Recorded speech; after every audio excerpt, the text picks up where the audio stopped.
बात तो 4 शादियों पे आ रही है, लेकिन ये किसी और उन्वान से आ रही है। मईशत में सबसे ज़्यादा एतदाल उस वक्त पैदा होता है जब सोसाइटी में एक से ज़्यादा शादियों का रिवाज हो। क्यों?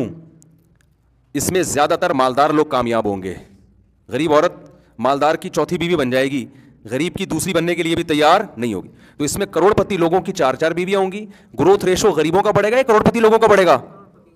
बोलते क्यों नहीं? करोड़पति लोगों का बढ़ेगा। जितना मालदार होगा उसका ग्रोथ रेशो उतना ही ज्यादा, लिहाजा मरने के बाद जो उसकी विरासत डिवाइड होगी ज्यादा अफराद में डिवाइड होगी और गरीब की कम अफराद में डिवाइड होगी। तो अगली जनरेशन में दौलत डिवाइड होके जो पॉपुलेशन है उसमें बैलेंस हो जाएगा कि नहीं हो जाएगा? जबकि एक का रिवाज हो अगर, तो करोड़पति आदमी की दौलत और गरीब आदमी की दौलत सेम डिवाइड होती है। और अगर शादी ही का रिवाज ना हो जैसे यूरोप में, तो फिर तो मईशत की ऐसी की तैसी।